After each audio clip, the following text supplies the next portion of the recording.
Pertama, ketuhanan yang Maha Esa. Oke. Yang pasti putri Indonesia itu harus punya relasi dekat dengan Tuhan, ya. Kalau aku di luar kota, aku jauh dari orang tua, aku tuh nggak bisa kayaknya dia. Oke. Aku tuh posesif tau.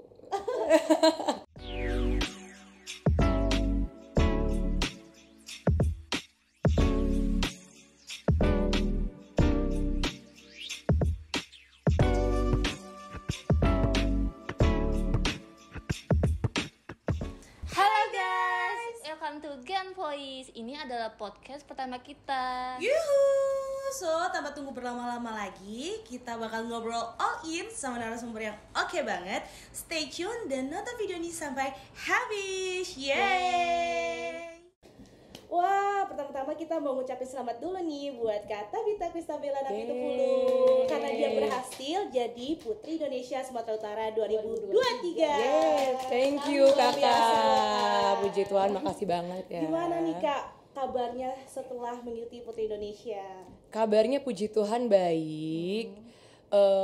Dan sekarang lagi masih nostalgia sih. Wah. Dengan persiapan dari prakarantina sampai karantina ya, karena sebenarnya itu momen-momen yang yang nggak bisa diulang lagi kan kak. Iya pasti dong. Gitu. Luar biasa ya, Jadi Kak. kadang kalau lihat sosmed, salah satunya Instagram atau WhatsApp grup ya, Putri Indonesia 2023, itu tuh kayak masih nostalgia sama teman-teman, masih nge-repost foto-foto video yang lalu. Jadi kayak nggak mau back to home gitu loh. Tapi masih suka kumpul-kumpul gitu nggak sih Kak, sama finalis-finalis yang lain? Puji Tuhannya masih ya. sampai Jadi benar. Jadi sebelum mereka balik ke provinsi masing-masing, mereka tuh juga suka kayak ngajak Tabita gitu. Yuk, lagi di mana? Ke GI yuk, nongkrong dulu yuk gitu.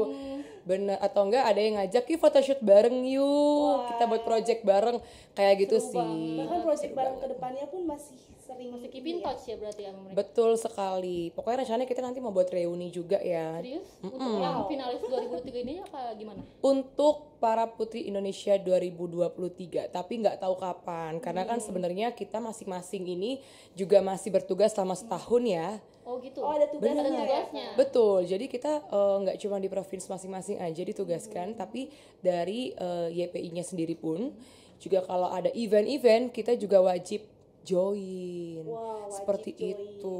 Kalau diundur ke belakang nih Kak, jadi Putri Indonesia itu emang cita-cita dari kecil, tuntutan keluarga, atau kecemplung nih jadi Putri Indonesia? Boleh sengaja sih? Oke, jadi sebenarnya ini aku cerita nih ya. Boleh, Ini ceritanya boleh tuh sebenarnya dari lubuk hati yang terdalam. Dalam banget tuh kayaknya. Dalam banget. banget tuh Sedalam jantung Danau Toba. Aku tidak mengetahui dan apa. Jadi pas dulu kelas 6 SD, itu aku doyan banget sama mami, itu di SCTV, depan TV kita setel tuh stasiun TV SCTV.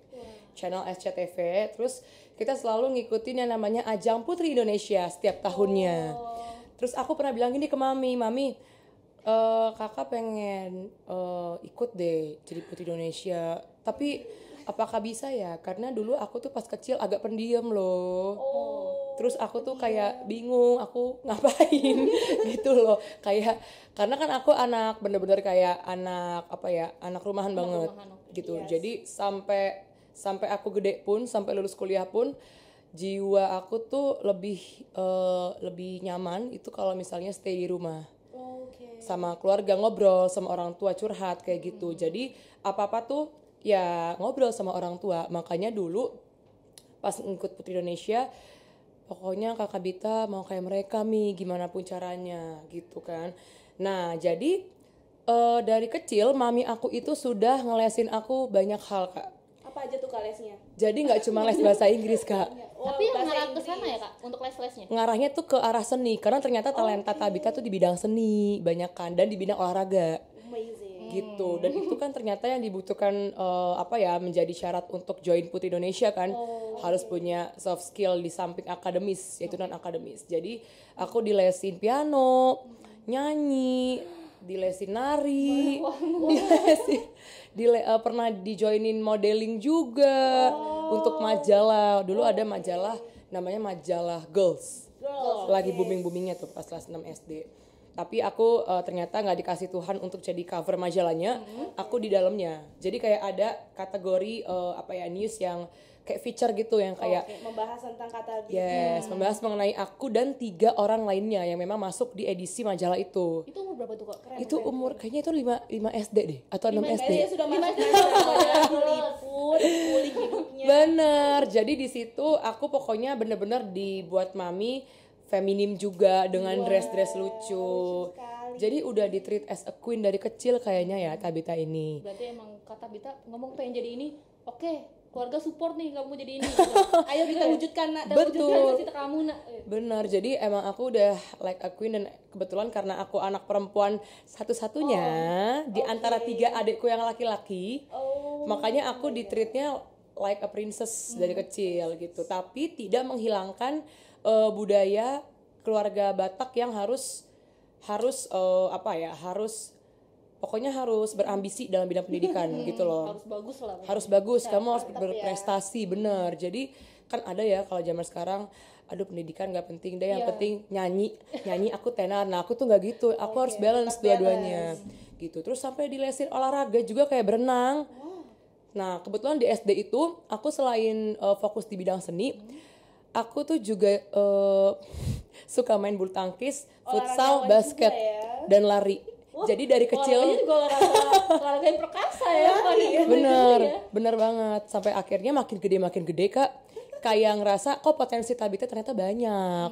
Dan itu bukan kita coba sekali 2 kali ya. Memang itu ya berarti orang tua aku diarahkan Tuhan untuk coba ayo gali semua potensi anak kamu. Dan kebetulan karena aku anak pertama, aku jadi kayak harus jadi kayak teladan gitu loh. Betul. Makanya semuanya ayo digali. Sampai akhirnya SMP, SMA mau milih universitas pun juga aku pengennya UI. Nggak mau yang lain. Yang pertama, kalau aku di luar kota, aku jauh dari orang tua. Aku tuh nggak bisa kayaknya dia. Oke. Aku tuh posesif tau. Yang posesif orang tuanya apa? Dua-duanya. Gitu, dua-duanya. Jadi yang pertama itu, terus takut kurang produktif kalau ngekos, karena menurut Tabita kalau kita pulang pergi aku masih bisa fokus pelayanan di gereja. Setiap weekend betul main piano di gereja atau enggak ngurus nyanyi atau nari nortor buat anak sekolah minggu atau remaja biasanya di HKBP Pondok Bambu. Keren Gitu. Anak HKBP Pondok Bambu.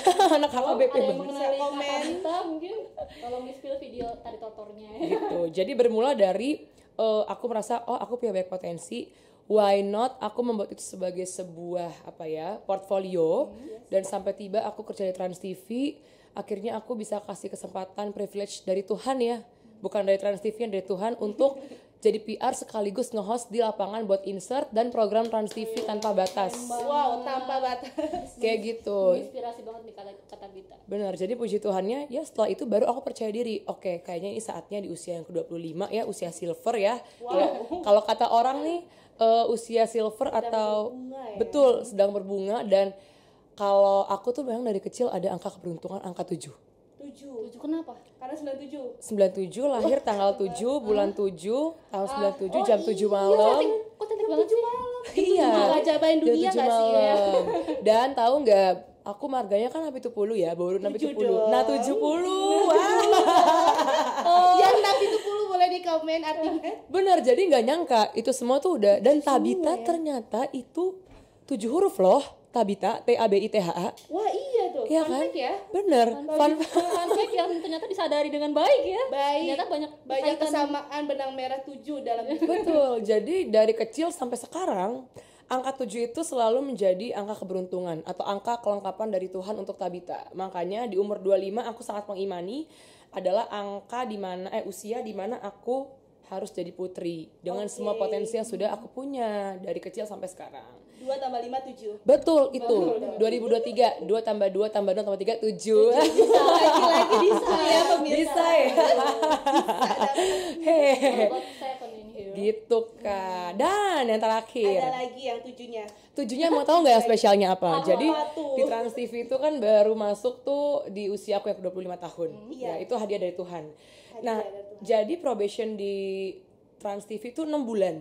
Ya. Sudah selesai tanggal 7 Februari kemarin. Wow. Tepat tanggal 7 Maret dinyatakan jadi Putri Indonesia Sumut. 7 Wah, lagi. Oh my 7 god. Februari. Keuntungan yang udah terverifikasi. Bener. Beruntung ya guys ya. Benar-benar banget, makanya kayak gitu jalan aku ke Putri Indonesia. Luar biasa ya. Kalau di dengar-dengar di Putri Indonesia tuh sebenarnya orang-orang pasti taunya harus cantik gitu. Sebenarnya gimana sih kualifikasi sendiri tuh di Putri Indonesia tuh? Selain cantik. Oke. Selain cantik ya. Di sini kita punya 3 fundamental, 3B. Tahu nggak apa 3B? Apa tuh 3 Mau tahu dong? Jadi beauty, brain, behavior. Oke. Jadi cantik, Mm. kepintaran dari otak atau intelektualnya, sama behaviornya. Dia berattitude nggak? Nah di sini kan semuanya relatif ya. Beauty, brain, and behavior itu relatif. Senyamannya kamu aja, itu dia ajang Putri Indonesia ini adalah ajang atau platform terideal menurut saya untuk seorang wanita itu bisa menjadi dirinya sendiri dengan potensi dia punya, dengan keterbatasan yang dia miliki, dia bisa menginspirasi lingkungannya tanpa batas. Kayak gitu. Jadi itu 3B itu, Kak. 3B 3B itu ya. 3B 3B. wajib ya. Jadi nggak cuma beauty ya guys. Betul. Jadi harus brain. Benar Brain and banget. behavior. Nah, terus ini ada pertanyaan lagi nih. Kan dari Sumatera Utara ya. Sumatera Utara itu kan identik dengan suku Batak, tapi Batak ini sebenarnya kan ada Batak-Batak lainnya gitu yang terbagi. Tahu nggak Kak, ada berapa Batak? Batak itu tuh ada 6 loh. Ada 6. Nah, Mau tahu nggak apa aja? Aku mau tahu dong, aku aja? soalnya kan Batak. Oh iya, kalau aku Oh, asli. Aku habis dengar habis ini kita batakin ya, kita adatin ya. aku Ikan mas. Ikan mas ditortorin dulu. Jadi ada Batak Toba, ada Karo, ada Angkola atau Pak-Pak gitu.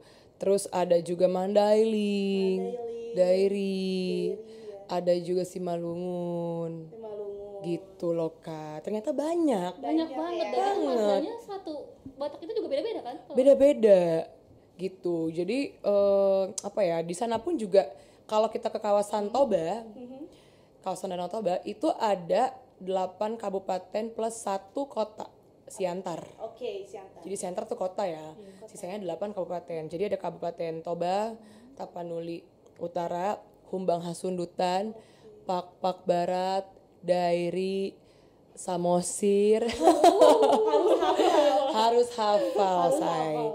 Terus apa namanya, Simalungun. Itu sampai ya ada beberapa kabupaten sana tuh bupati-bupatinya yang kayak Tabita kapan kesini. Jadi sebenarnya aku tuh ketika audiensi di Sumatera Utara itu nggak sampai semuanya aku jalanin karena kan waktunya juga nggak sempet ya.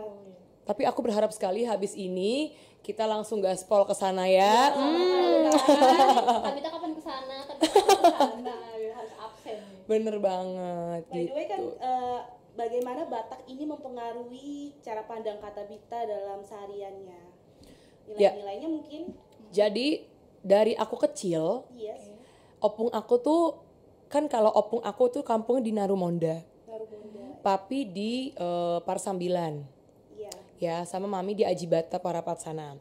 Jadi dari kecil itu sebenarnya kan papi aku tuh anak tunggal dan memang asli kampung, anak kampung. Jadi papi sama opung itu kampung sana. Jadi bener-bener apa namanya, budaya Bataknya itu nggak akan bisa hilang, kental. Nilai-nilai ambisi budaya Bataknya itu nggak akan bisa hilang sampai ke Jakarta ternyata. Jadi pas papi SMP ya baru pindah ke sini, ke Halim tinggal. Tinggal di Halim, di rumah di sana ada rumah adek opung yang memang waktu itu beliau tuh guru dan suaminya tentara. Oke, AU ya AU, biasanya. betul. Nah habis itu dari kecil makanya nilai-nilai yang opung sama papi tanamkan di kami itu salah satunya adalah budaya berbicara bahasa Batak. Dari kecil tuh Bisa berarti. aku sebenarnya kalau misalnya ngomong itu lumayan, tapi kalau orang ngomong aku ngerti. Secara aku dari kecil tuh selalu opung aku ngomong pakai bahasa Batak. Jadi kalau opung aku tuh kurang lancar bahasa Indonesia. Oh gitu. Justru malah lebih Gitu. lancar Batak daripada bahasa Bener, Indonesia. karena memang asli Batak banget, asli Batak sana. Narumonda. Itu di mana? Narumonda itu Kabupaten. pokoknya dia itu di sekitar apa deket-deket Sidikalang sana ya. Oh, Deket-deket sana lah, iya gitu. Jadi nilai yang paling aku ingat sampai sekarang adalah itu ada istilah anak koki dohamoraon ya. Boleh dijelasin nggak nih? Bukan lagi. Bahasanya, Aku mungkin bisa mendalami sedikit nih. Jadi Apa sih itu peribahasa atau apa? itu bukan pribadi. apa pakai Anak koki dohamoraon diau. Teng teng teng gitu. Boleh ditranslatein nggak nih? Jadi artinya itu dalam, Kak. Apa tuh? Artinya adalah anakku adalah kekayaan. Oh, luar biasa. Itu sebenarnya intinya. Karena bagi orang Batak ya, pendidikan itu nomor 1. Segalanya buat anak, yang penting mereka punya pendidikan yang bagus, mereka bisa pergi ke negeri Cina, itu ibarat kata seperti itu perumpamaannya ya. Aku sekolahkanlah anakku tinggi-tinggi, aku biasa aja nggak apa-apa, yang penting anakku menter gitu loh maksudnya. Jadi orang tua pun nggak merasa tersaingi dengan anak ya. Bener, karena anaknya itu adalah belahan jiwanya selamanya. Kalau orang Batak tuh gitu. Jangankan anak sendiri juga gitu. Ketemu sama orang yang belum kita kenal, misalnya nih, aku Batak, kakak Batak, kita belum pernah kenal dari embrio gitu ya. Jauh ya. Tapi kita bisa deket langsung dalam sekejap. Itulah kelebihan orang Batak. Aku merasakan itu. Dia nilai gotong royongnya ke keluarganya tuh tinggi. Itu yang aku juga punya, dan itu selalu aku lestarikan dari kecil sampai sekarang. Walaupun aku tinggal di kota modern metropolitan seperti Jakarta ini, yang sebenarnya mayoritas anak mudanya tuh juga nggak terlalu peduli dengan budaya Batak, tapi aku tuh tidak malu. Makanya itu mungkin aku dipilih ya. Jadi putri sumut ya. Sangat Karena layak menjunjung mewakili tinggi kebatakannya. Betul Wah, sekali, iya, Kak. luar Bener biasa banget. sekali. Bener banget kan Bener Putri banget. Indonesia itu kan banyak banget dari daerah mana. Itu gimana sih cara Kak Tabita itu nunjukin kalau kakak tuh Batak banget. Batak tuh bagus loh. Batak tuh bagus loh. Batak tuh nilai-nilainya tinggi loh gitu. Yes. Gimana sih kok di Putri Indonesia itu? Yang pertama adalah semua itu kan ajaran dari keluarga. Ajaran keluarga. Dari kecil aku memang sudah gereja di HKBP. HKBP itu Huria Kristen Batak Protestan yang mana mengajarkan nilai-nilai budaya Batak, nggak sekedar Batak aja. Tapi mereka ngajarin gimana caranya supaya kita tuh punya hubungan yang kuat sama Tuhan, menjadikan Tuhan tuh sebagai fondasi atau fundamental dalam segala tantangan hidup. Kita bisa dekat dengan sesama kita tanpa mandang bulu, tanpa ada stereotip. Jadi kekeluargaan di HKBP itu kuat banget dari aku kecil. Makanya itu yang membuat aku juga sangat percaya diri ketika sedang ada di gereja HKBP ketimbang aku ada di sekolah. Sampai segitunya loh. Karena aku merasa kalau aku di HKBP semua tuh bisa menganggap aku ada. Aku tuh bisa dipandang gitu. Dipandang kayak, wah ini Tabita punya potensi nih. Ayo kita bisa jadiin dia salah satu kontestan untuk ikut ajang nyanyi buku rohani, buku Kidung Jemaat misalnya kayak gitu. Jadi aku tuh ngerasa potensi aku tuh bisa tersalurkan dengan percaya diri, dengan bebas tuh di gereja. Dan juga KBP juga membantu untuk mengembangkan bakat-bakat itu ya, Mbak? Betul. Jadi kita ada two way communications ya. Feedbacknya tuh kerasa ke diri aku, ke pengembangan karakter. Jadi pengembangan karakter yang diajarkan di gereja itu terkadang itu lebih aku bisa pahami dibanding aku dapat di luar misalnya. Di luar itu penting, cuman kenapa ya kalau di gereja tuh kayaknya lebih adem. Gitu, lebih kuat gitu akunya. Karena kan sama-sama menguatkan, ya kan? Betul. Kalau di luar sana kita jadi diri sendiri Pilih-pilih juga sih kalau di luar ya. dan individu juga kan, individual banget. Kalau di kota Jakarta memang individualis banget ya. di sini. Bener. Itu makanya yang Kakak dari kecil di Jakarta. di Jakarta, Kak. Di Jakarta. Cuman memang dilatih untuk menjadi seorang Batak Pride. Batak Pride. Batak Pride. Horas Majua-jua. Betawi Pride. Betawi Pride. Jadi memang ini konsep pluralisme sebenarnya ya. Betul. Dan pluralisme itu juga ada di greetings kita ya. Tadi kan Batak kita banyak ya. Greetings kita ada Horas Majua-jua, Enjua-jua, Yahoo, Ahoy. Ahoy itu dari mana, Mas? Ahoy itu dari Nias. Yes. Wow. Jadi sebenarnya ini ya teman-teman dan pemirsa di rumah, greetings itu adalah semboyan dan yel-yel seluruh finalis Putri Indonesia 2023. Jadi bisa ditanyakan ya. Jadi itu beda-beda ya? Beda-beda ya? Jadi teman-teman aku kalau misalnya aku bangun, ahoy ahoy gitu, atau enggak Majua-jua gitu. Wah, ada panggilannya ya? Benar. Jadi aku gitu pakai. Kalau Betawi gimana tuh greetingsnya? Aduh, Betawi greetingnya. Pagi woi. Pagi woi. Bangun woi. Bangun woi gitu ya. Kalau kita kan kayak gitu di Jakarta ya. Beda. Betawi juga bagus kok, tapi itu kan salah satu pemenang PI 2004 ya atau berapa aku lupa. Dari Jakarta asli betul. Karoyali ya. Aku lupa deh. namanya. Iya pokoknya. Mungkin boleh dari Cek Jakarta. silsilah Anda. Iya. Jangan-jangan dari Arsaku ya. Ini Dia- aku turunannya. Dia membuktikan bahwa anak Betawi juga bisa menjadi inspirasi untuk kalangan masyarakat muda di Indonesia. Itu kan sebenarnya yang pengen diusung dengan Putri Indonesia kan sebenarnya dari semua budaya Iya. di Indonesia, mereka bisa menonjolkan masing-masing dari kota mereka kan kayak Betul, gitu kan. betul. Kalau di karantinanya itu boleh ceritain nggak sih Kak, spill hal menarik atau enggak hal terabsurd yang pernah kakak alamin pas karantina? Mau tahu nggak sih hal yang paling kocak? Apa tuh? Ada yang kocaknya juga ya. Ada.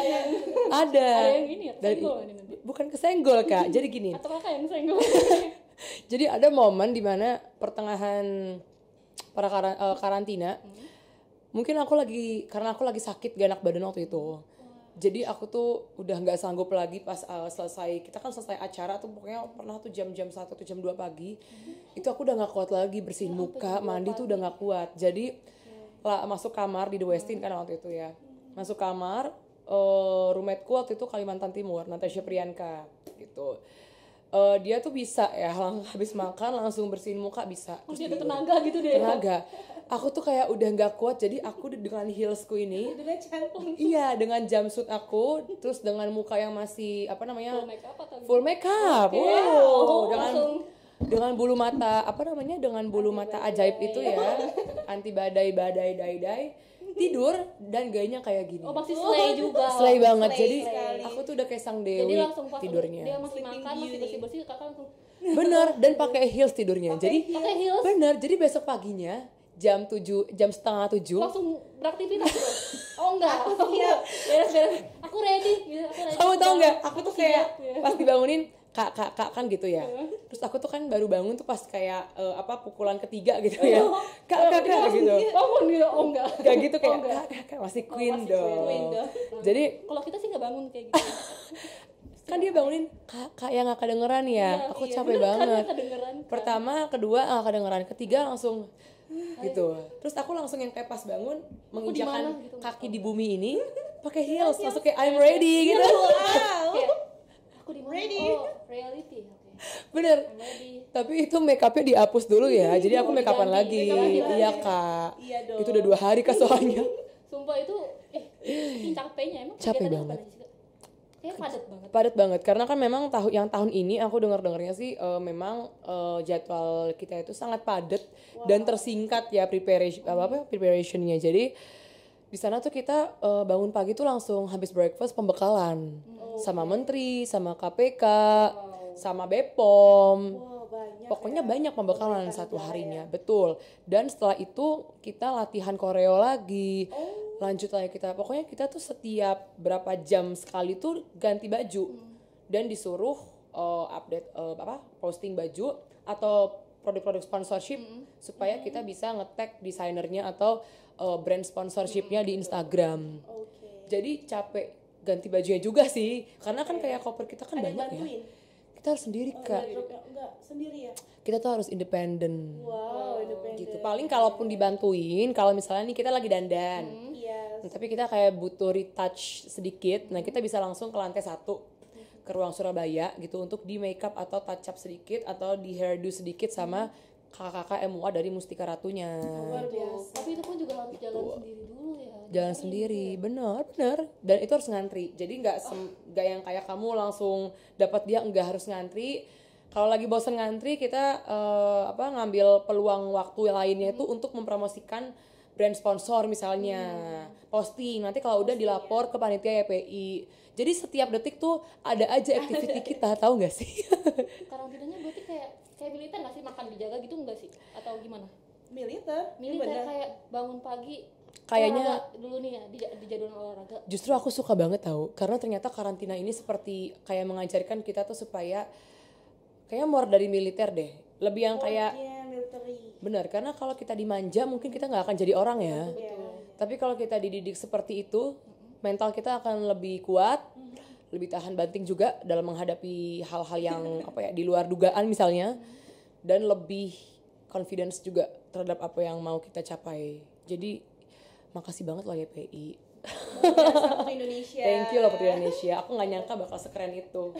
Karantinanya luar biasa. Kita tuh amazed banget ya ngelihat para finalis itu di TV. Wah, cantik-cantik, Pinter-pinter. Terus pasti cara pandang mereka terhadap misalnya persamaan gender itu pendapat Kata Bita sendiri seperti apa tuh persamaan gender Oke. dan peran perempuan di masa kini?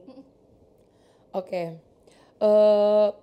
Kalau kakak tahu sekarang itu kan ya teman-teman ada yang namanya G20 ya. Iya. Jadi G20 itu adalah bisa dikatakan itu sebagai sebuah garda terdepan untuk memberikan solusi terhadap masalah atau isu-isu global maupun nasional yang sedang merajalela saat ini. Entah itu pokoknya di seluruh lapisan masyarakat lah. Salah satunya di generasi muda saat inilah gitu. Jadi sempat ada event namanya Women 20 W20 yang diselenggarakan di Sumatera Utara waktu itu. Dan itu adalah salah satu ajang yang membuktikan bahwa wanita itu zaman sekarang sudah bukan lagi membicarakan kesetaraan gender sebenarnya. Karena apa? Karena sejatinya kita tuh sebenarnya sekarang udah menjadi Kartini modern. Wow. Gitu. Benar. Kartini kan dari zaman kapan tuh? Dari dulu banget kan? Dulu banget. Tapi kan di situ masih ada isu-isu kesetaraan gender. Kalau sekarang tuh itu semuanya udah bukan isu lagi. Tapi gimana caranya untuk bisa saling topang menopang sesama perempuan ataupun sesama jenis saling antara cowok dan juga cewek dalam potensi yang kita punya. Makanya itu tagline dan sesuai juga dengan tagline G20 recover stronger, recover together gitu. Kan itu yang dimaui sama Pak Jokowi kan? Iya, semakin kuat. Semakin kuat. Benar. Jadi gimana caranya? Ya sekarang bahu-membahu dengan potensi yang kita punya, dengan aspirasi yang kita mau berikan ke orang. Dan salah satunya melalui ajang Putri Indonesia ini membuktikan bahwa wanita itu bisa mendobrak segala kemustahilan menjadi tak mustahil, menjadi kemungkinan yang besar loh. Dan kita bisa jadi agent of change. Betul. Karena apa? Karena wanita itu lebih mengandalkan perasaan atau intuisinya dibanding pria.